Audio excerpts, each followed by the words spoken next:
can't really remember an exact moment when I became an environmental activist. When I was a little girl, I certainly wasn't remotely aware of any of the problems in the world, even though they were going on. Most of the damage that's been done to the planet has happened in my lifetime. I was born in 1979, and that's when things started to get really bad. So even though things were going on, I wasn't aware of any problems. I just had a very normal, happy childhood until I was 8, and my mum became very sick with cancer. She died when I was 10, and so after that, life was quite obviously hard. Growing up without her. My father took care of my brother and sister and I, and did a wonderful job. And so I suppose even if I had been aware of what was going on in the greater environment, I wouldn't really have had any mental capacity to deal with it then. Maybe I want to be close to my family when the quake finally makes us shake. I think I first became really aware that I wanted to do something about this crisis. I guess around five or so years ago, when my youngest child was still really small. And it all started, I think, with my growing awareness of the refugee crisis, in particular the refugees that were camping out in Calais. And I just kept reading about their suffering, and in the end ended up raising some money and taking food over there and visiting quite regularly. And the suffering there and the injustice of their situation just was really painful for me to sort of face, and doing something about it really helped.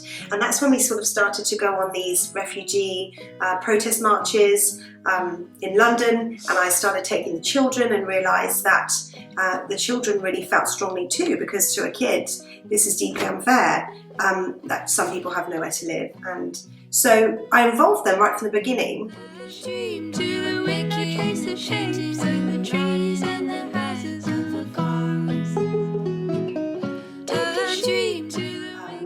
We flush the toilets with our old bath water, and we try and use as little plastic as possible. And when we're eating out, we take our own containers, and plastic instead of plastics, we take our own knives and forks and metal straws. And so I think that they're just used to that. It's become really normal to them, and they're really aware of how everything we do should be the least harmful to the world around us. I think when they were small, it was a lot easier to sort of embed this love of nature, because we were always outside, and just as all children are, little things in nature used to absolutely thrill them. All children are completely enamoured with a conker, snow, the waves in the ocean, sunshine, shining through the leaves, kicking the autumn leaves. There's so much beauty in nature, and a child, although as adults we tend to rush them through it, a child just wants to stop and absorb it all, especially a young kid. Cherry heaven, it's summertime, my skin is as salty as seawater brine. But they don't know the extent of the damage and how bad things are, because I really don't think that's fair. I think when we're talking to children about this, we've got to be really careful to make sure that what we're saying is age appropriate. So for example, with very small children, all they need to know is that the world is a beautiful place and nature is incredible, and that they are part of nature, and that we're all connected, and that life is a miracle, and all the seasons are wonderful. And it's just about instilling and encouraging that innate love of nature when they're small. And then as they get a bit older, I think they're a bit more ready to learn about the human element, and how humans have damaged the world, and how they as individuals can be part of the solution. Shoulders be light.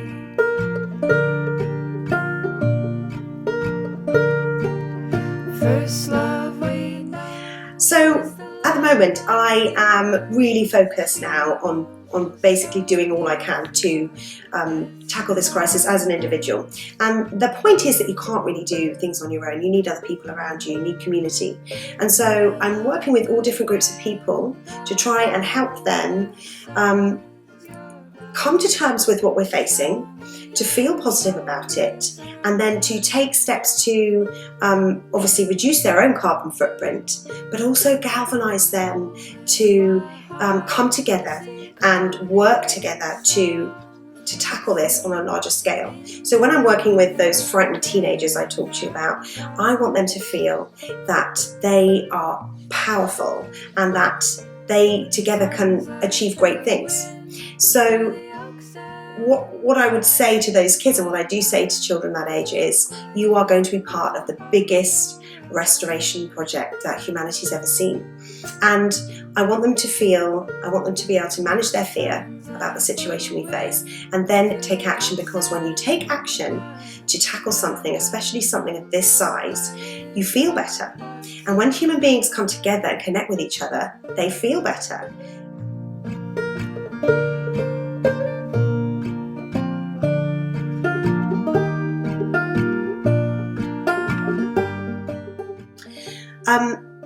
In my former life, I was a primary school teacher for many years, so I was working with children and parents, and then I became an antenatal teacher and a baby massage teacher and a doula. So I've spent most of my career working with parents and children, and I think parents now are the key people that we need in this fight. A lot of people are, congratulating the students for taking charge and taking to the streets, but I do feel quite strongly that as small young people who have nothing to do with this crisis, who didn't do anything to cause it, it isn't their responsibility.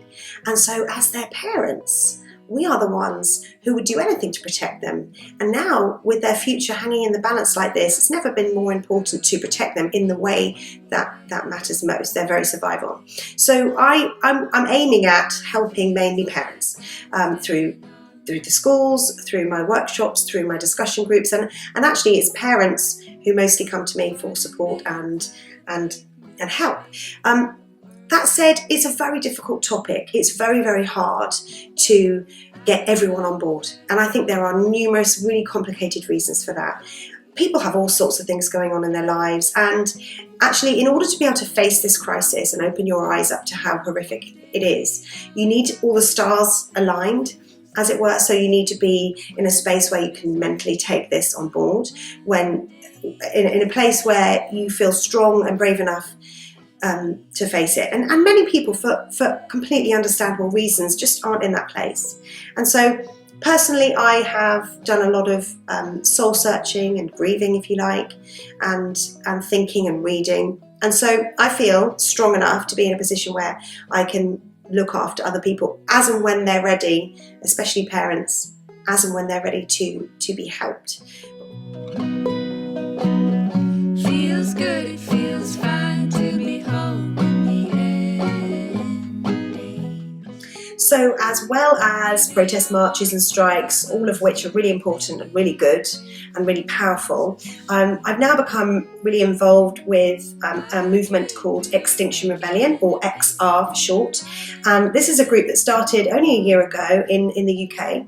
And unlike any of these other measures that have been taken, petitions, marches, protests, letters to MPs, etc., they've taken a really radical approach, which is to basically break the law. And that's because they've learned that social change comes about through civil disobedience. Being really dramatic and taking drastic action does work, and that's been proven throughout history. And so they have done lots of things over the last year. As I say, it started in the UK. They shut down bridges in London. They inconvenienced shoppers. They blocked major shopping roads in London. And since then, the movement's grown and hundreds of thousands of people are now involved. So now I'm in the Netherlands, and there are 17 XR groups here in Holland. There wasn't one in the little town I live in, Haarlem. So a few people came together in the summer, myself included, and we started one. We started our own group. So there are people from all over the world in it, and it's slowly growing. We meet up on Wednesday evenings and we discuss things that we're going to do. And it's a wonderful thing to be involved in, because it can feel quite isolating sometimes to be worrying about this and when you meet other people who feel the same way, it's incredibly soothing and reassuring to know you're not on your own.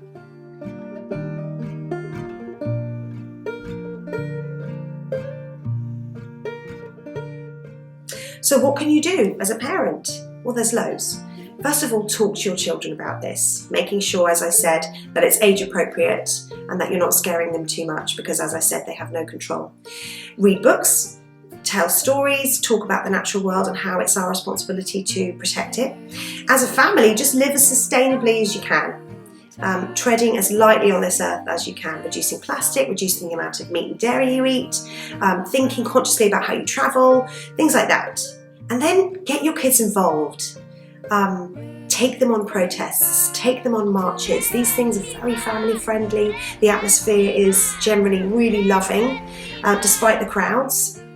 There's a really great feeling every time you go to one of these events. Consider joining Extinction Rebellion. There are huge number of family-friendly Extinction Rebellion XR events that you can join all over the world.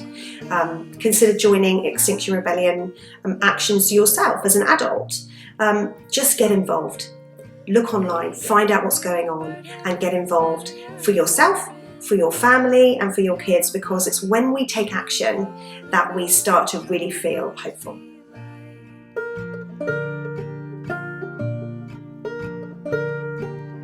First love we know. Togetherness and being united is really important, I think. As individuals, it's really easy to feel completely overwhelmed by this.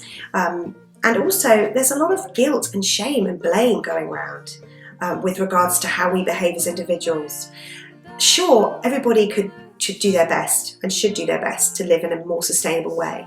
But, you know, we are people who've grown up in a system where things like plastic and convenience has just been completely normalised. And I think it's really important to acknowledge that if you've been brave enough to face up to this crisis and you want to do something about it, then that's the first and hardest and most enormous step. So you need to congratulate yourself for doing that. A lot of this blame is thrown at us, at the consumers, at our feet. But there are 100 men, white males, who are responsible for 71% of the emissions that are destroying everything. So whilst, sure, as individuals we need to try our best, and we should, actually there are some really bad people in power who have caused this and have hidden it from us. And they lie about the severity of the situation to protect themselves. But the good news is that there are more of us than there are of them. And that's why coming together, working together, and uniting ourselves with our fellow human beings could be the answer to this problem.